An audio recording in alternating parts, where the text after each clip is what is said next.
అభిరుచి కలిగిన మామ్స్ అందరికి మన సూపర్ మామ్ షోకి స్వాగతం. ఈ రోజు మన సూపర్ మామ్ షోలో వచ్చేసి స్వీట్ స్పెషల్. మరి స్వీట్ స్పెషల్ లో మీకోసం ఒక డిఫరెంట్ అయిన స్వీట్ చూపించబోతున్నాను. అదేంటి? బొబ్బట్టు. సోరకాయ కొద్దిగా ఉప్మా రవ్వ వేసుకుని మనం సోరకాయ బొబ్బట్లు చేయబోతున్నాం.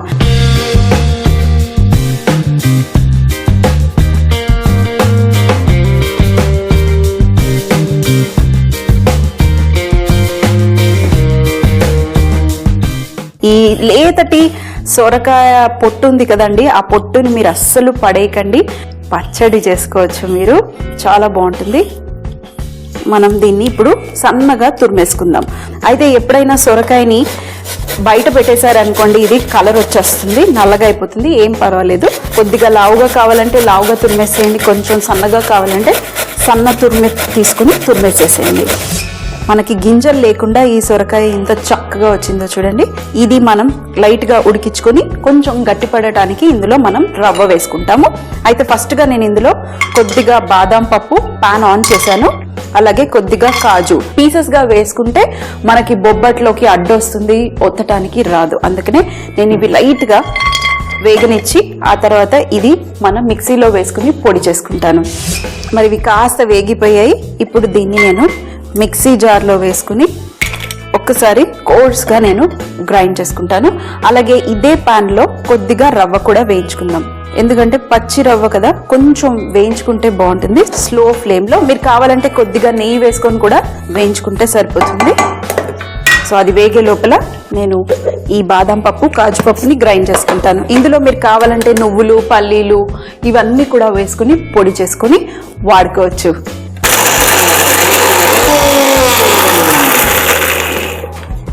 సో గ్రైండ్ అయిపోయింది, మరి చక్కగా పొడి అయిపోయింది. కొంచెం బరుకుగా ఉన్నా కూడా ఏం పర్వాలేదు. ఇప్పుడు ఇది పక్కన పెట్టేసి కొద్దిగా కలర్ వచ్చిన తర్వాత ఇది కూడా నేను ఒక ప్లేట్లో వేసేసుకుని పక్కన పెట్టేసుకుంటాను. మరి చూడండి, ఇక్కడ మన రవ్వ చక్కగా వేగిపోయింది. ఇప్పుడు ఇది నేను ఒక ప్లేట్లో వేసేస్తాను.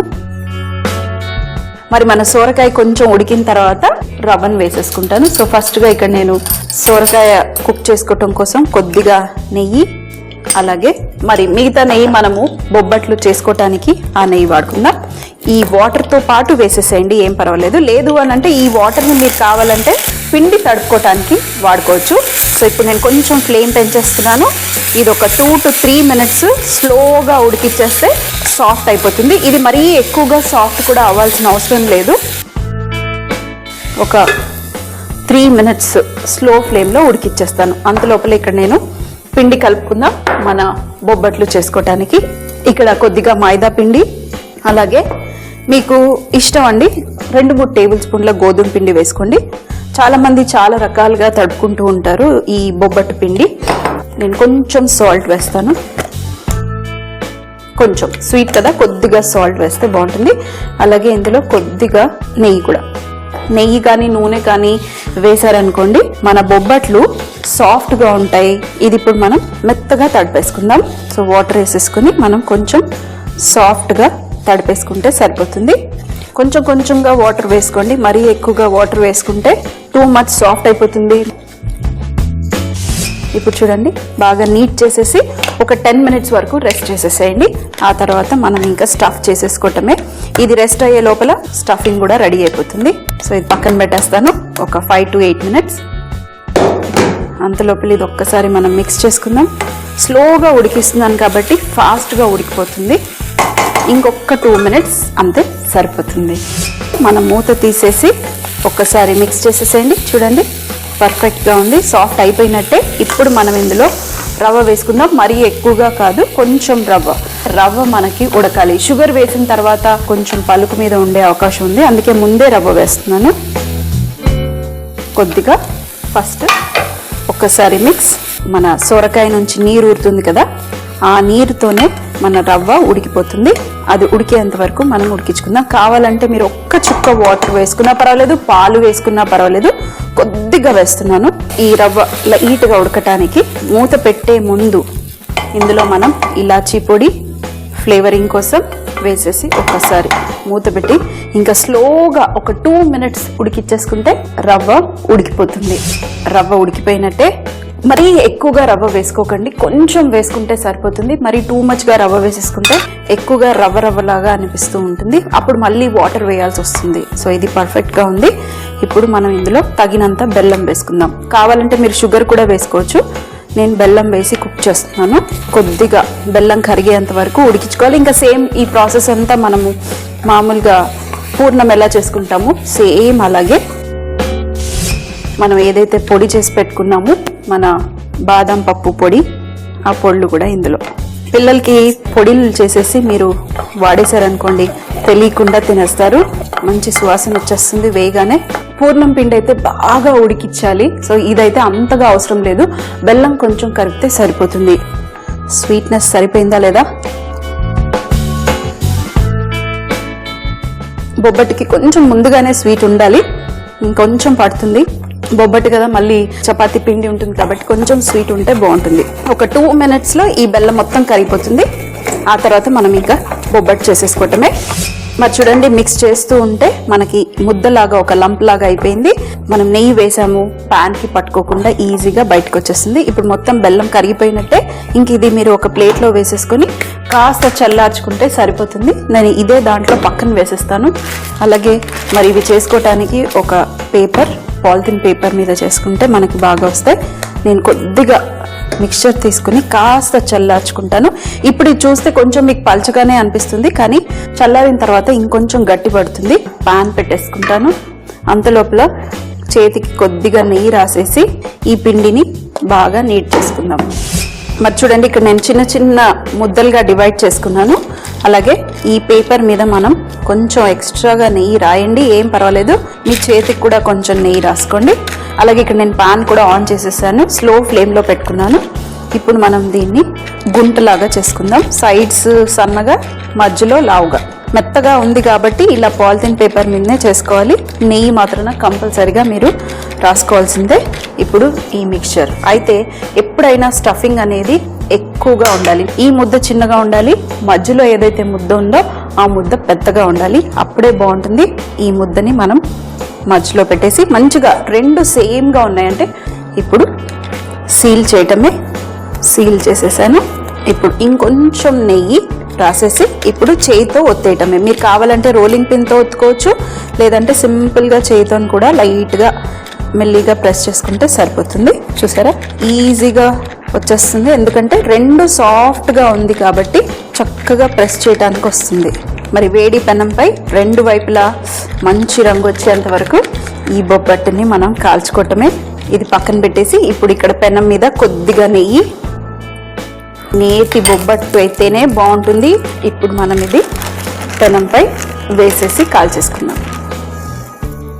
కొంచెం స్లోగా కాలనివ్వండి, లేదంటే మాడిపోయే అవకాశం ఉంది. మరి ఇంకొకటి, ఇక్కడ చూడండి నెయ్యి ఉంది ఆల్రెడీ. ఫస్ట్ సైడ్స్ సన్నగా చేసేసేయండి. ఇప్పుడు కొంచెం చల్లారిన మన ఈ స్టఫింగ్ ముద్ద, ఎక్కువగా రవ్వ వేసుకున్నారనుకోండి చల్లారిపోతూ ఉంటే మన రవ్వ గట్టి పడుతూ ఉంటుంది. కొద్దిగా గోరువెచ్చగా ఉన్నప్పుడు చేయండి, లేదంటే మీరు ముందుగానే చేసి ఫ్రిడ్జ్లో పెట్టుకుంటే వాడుకునే ముందు లైట్గా వార్మ్ చేసేసుకొని ఆ తర్వాత బొబ్బట్టు చేయడానికి వాడుకోండి. అప్పుడు ఇంకా చక్కగా చేసుకోవటానికి వస్తుంది. ఇప్పుడు ఇది కూడా రెడీ. మనం ఇది కూడా రోల్ చేసేద్దాం. కొంచెం నెయ్యి రాసేసుకొని ఇది కూడా నొక్కేద్దాం. ఒకవైపు కాలిపోయినట్టే, చూసారా, కలర్ వచ్చేంత వరకు మనం కాల్చుకుందాం. రెండు వైపులా కలర్ వచ్చేసింది. మరి కొంచెం నెయ్యి రాసేసి ఇంకోటి కూడా రెడీ అయిపోయింది. చక్కగా సాఫ్ట్గా సన్నగా ఇప్పుడు వేడి మీద మనకి క్రిస్పీగా ఉంటుంది. మంచి ప్లేట్ కూడా రెడీగా ఉంది. ఇక్కడ గార్నిష్ అయిపోయి ఇంకొంచెం కలర్ వస్తే మనం తీసేయటమే. సో ఇంకొకటి కూడా నేను చేసేస్తే సరిపోతుంది. ఇంకా టేస్ట్ చేయడానికి నేను రెడీ. మన బొబ్బట్టు ఎంత చక్కగా పొంగిందో, మీరు పర్ఫెక్ట్గా ఒత్తేసారనుకోండి ఇలా మంచిగా బొబ్బట్టు పొంగిపోతుంది చపాతీలాగా. ఇప్పుడు ఇది రెడీ. ఇక్కడ మనం పెట్టేసి సర్వ్ చేయడానికి. మరి ఇంకొకటి కూడా రెడీగా ఉంది. ఎప్పుడైనా పేపర్ మీద కంపల్సరీగా కొద్దిగా ఎక్స్ట్రాగా మీరు నెయ్యి వేయండి, ఏం పర్వాలేదు. మీరు కావాలంటే పెనం మీద నెయ్యి వేసుకోకపోయినా పర్వాలేదు, కానీ పేపర్ మీద మాత్రాన కంపల్సరీగా నెయ్యి ఉంటే అంటుకోకుండా ఇంత సన్నగా వస్తుంది. మరి ఇది టేస్ట్ చేయడానికి రెడీగా ఉంది. యూజువల్గా సర్వ్ చేసేటప్పుడు కంపల్సరీగా ఈ బొబ్బట్టు మధ్యలో కొద్దిగా నెయ్యి వేసి సర్వ్ చేస్తే ఇంకా బాగుంటుంది. మరి బొబ్బట్టుని ఎప్పుడు ఇలా హాఫ్గా ఫోల్డ్ చేసి సర్వ్ చేయాలి. కాస్త నెయ్యితో చక్కటి సొరకాయ బొబ్బట్టు రెడీ అయిపోయింది.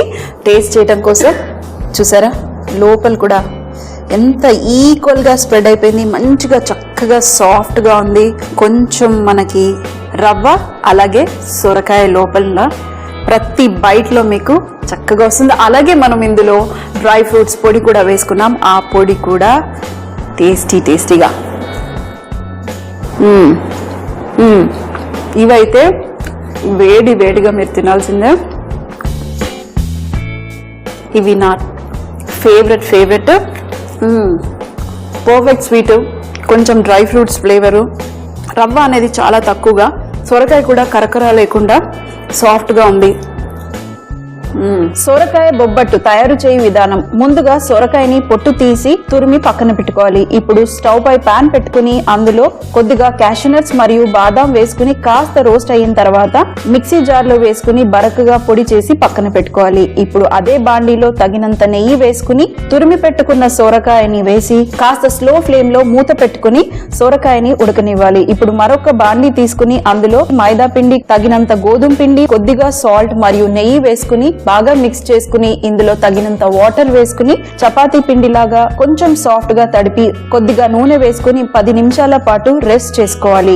ఇప్పుడు స్టవ్ పై ఉన్న సొరకాయ మూత తీసి వేయించి పెట్టుకున్న రవ్వ, కొద్దిగా వాటర్ వేసుకుని అందులో కొద్దిగా ఇలాచీ పొడి, అలాగే స్లో ఫ్లేమ్ లో మూత పెట్టుకుని రవ్వ ఉడికేంత వరకు ఉడికించుకోవాలి. ఇందులో తగినంత బెల్లం మరియు గ్రైండ్ చేసి పెట్టుకున్న బాదాం పప్పు పౌడర్ వేసుకుని బాగా మిక్స్ చేసుకుని స్లో ఫ్లేమ్ లో బెల్లం కరిగేంత వరకు కుక్ చేసుకోవాలి. స్టవ్ ఆఫ్ చేసుకుని చల్లార్చుకోవాలి. ఇప్పుడు నానబెట్టుకున్న పిండి మిక్చర్ ని చిన్న భాగాలుగా డివైడ్ చేసి మధ్యలో సొరకాయ మిక్చర్ ని అమర్చుకుని సీల్ చేసి పాలిథిన్ పేపర్ పై కాస్త నెయ్యి రాసుకుని సన్నగా ఒత్తుకుని వేడి పెనంపై నెయ్యి వేసుకుని 2 వైపులా మంచి రంగు వచ్చేంత వరకు కాల్చుకుని వేడిగా సర్వ్ చేస్తే చాలా బాగుంటుంది. ఒకవేళ మీరు ఈరోజు ఈ బొబ్బట్టు షో మిస్ అయ్యారనుకోండి, లేదంటే మళ్ళీ చూడాలి అనుకుంటే సబ్స్క్రైబ్ చేయండి www.youtube.com/ETV అభిరుచి. మరిన్ని అప్డేట్స్ కోసం లాగ్ ఆన్ అవ్వండి www.facebook.com/ETV అభిరుచి.